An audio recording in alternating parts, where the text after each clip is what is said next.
Gilly, thank you so much for joining us. First things first, the Women's FA Cup final this weekend, a massive game between Chelsea and Manchester United under the arch at Wembley. How much are you looking forward to it? Yeah, I mean, I can't wait to go. FA Cup is my favourite competition. As a player and even now working in it, I love it. It's a special game because obviously it's the chance to play at Wembley. But it's just a huge competition to be a part of, and I think it's exciting because obviously and United and Chelsea played against each other recently as well in the league. Chelsea coming into it trying to get a domestic treble. You know, United are the holders; they want to keep hold of it. So hopefully it'll be a good game. I want to see lots of goals, but hopefully it'll be a good game for the neutral as well. Let's talk about the two sides. Chelsea going into their first FA Cup final since, or the last time they won the FA Cup trophy was in 2023, but this season going the whole year unbeaten in the WSL, the first ever WSL side to do it. How much of an amazing achievement is that? Oh, it's huge, and I just said it as well then, like, you've got obviously Emma, who's been the manager, I think, for about 12 years or so, to be a big part of that culture, to then, it was always interesting at the start of the season because you didn't know how Chelsea were going to react. A new manager coming in, you know, who she hasn't worked in the WSL before. Obviously, she's a serial winner as a player and as a coach in France. How were Chelsea going to find that transition and that change? And then obviously then new signings coming in too. And, you know, then they go the whole season unbeaten. And it's like, what can't Chelsea do? Do you know what I mean? And I think it's always been, they always wanted to win the Champions League. And I think obviously Sonia after the game said that she saw the season as a little bit of a failure because they didn't get to there. But for what they've been able to achieve is incredible. And obviously the chance to get a domestic treble in the first season with a new manager and to go unbeaten is huge for the club. What have you made of the job that Sonia's done? Because I think last summer there was lots of intrigue, I would say, about how Chelsea would do this season. The fact that Emma Hayes was going, Sonia was coming in, having to transition to a new league. But she's done an amazing job. And if you speak to any of the players, I spoke to Aggie Beaver-Jones last week, she was saying that she feels her maturity and confidence has really improved from working with Sonia this year. Yeah, and I mean, I've done quite a few commentaries above in Chelsea at Kings Meadow, and just to hear, she's just always demanding more. Like you can hear when she's on the sideline shouting at players, like they could be winning the game. It doesn't matter. She's out there. She's demanding more from. And it doesn't matter. It's not necessarily just the younger ones. You hear her screaming at Millie, saying, "Come on, Millie! Like we need to do better. Our standards need to be higher." And I think that's key, that they don't just settle, and they're always pushing. I do think though this season, I think sometimes when Chelsea have dropped points, I felt like other teams have not made the most of that. You know, they've not been consistent at times to catch Chelsea up.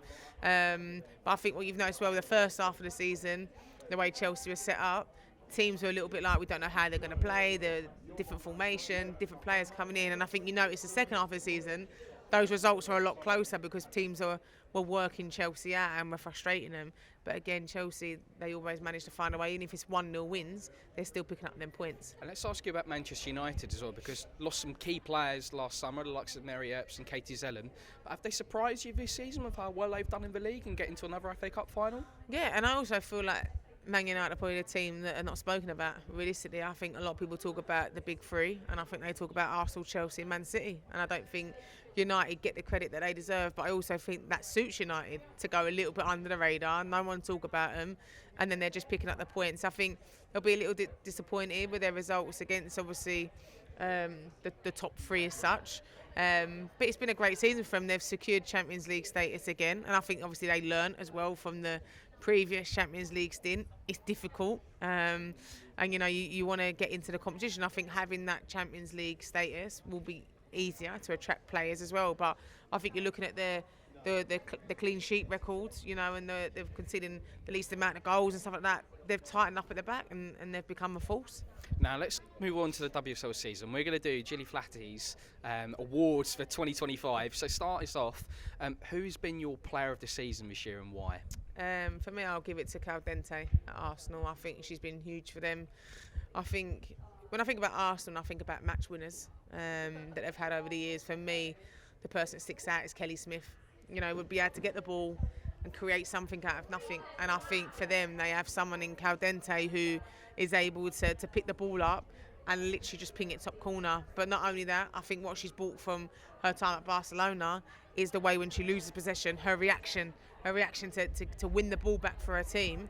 And I think that just shows in all the players around her that they all have that drive as well. And what's that one player that you feel has maybe gone a little bit under the radar this season in your view? I think that's a difficult one, to be fair. I think, for me, at Chelsea, I think Sandy Baltimore has been huge for them, filling in at different positions. Obviously a new signing there as well, but she's created a lot for Chelsea, and at times, even when she has found it difficult and she's been rotated left to the right side, she's a player that you give the ball to her and she can create something. So yeah, I'd say her. And who's been your young player of the season and why? I'd say for me, Martinez at West Ham. Obviously she signed for them. She had to go back out on loan to get enough points for her visa. She comes back in January and it's like unbelievable signing for them. And I think I watched her play against Tottenham. It wasn't. It was against Crystal Palace a few weeks back.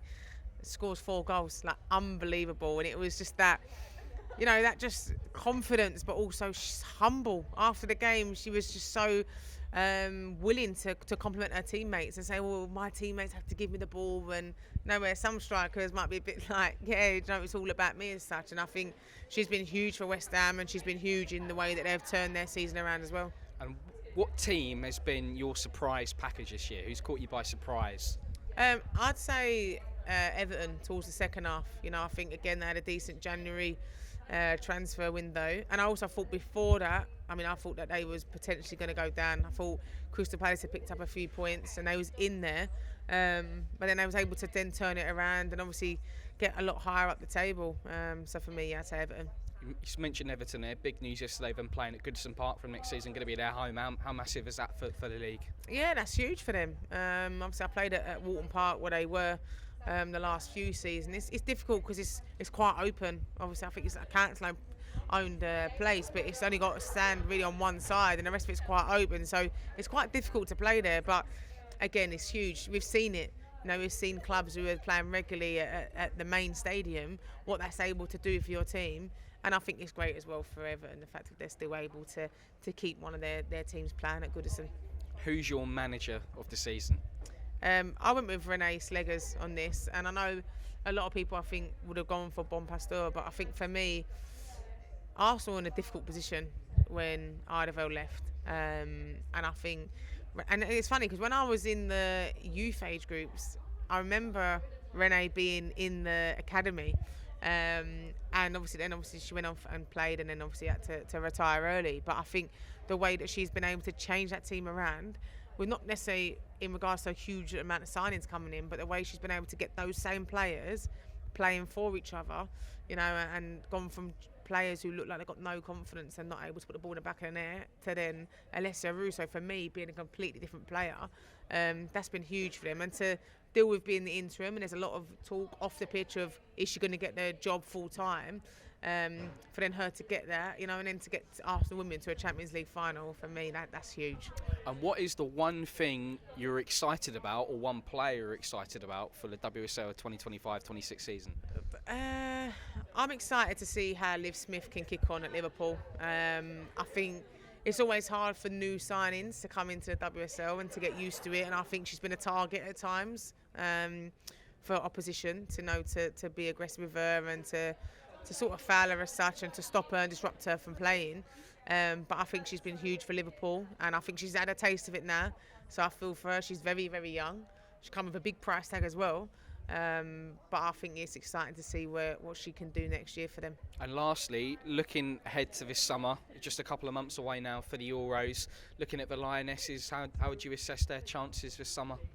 Yeah, I think it's always going to be difficult every year or every tournament because teams get a lot more stronger. Leagues, their own domestic leagues get a lot more stronger. But I also feel with England, there's the pressure of everyone wants to beat them.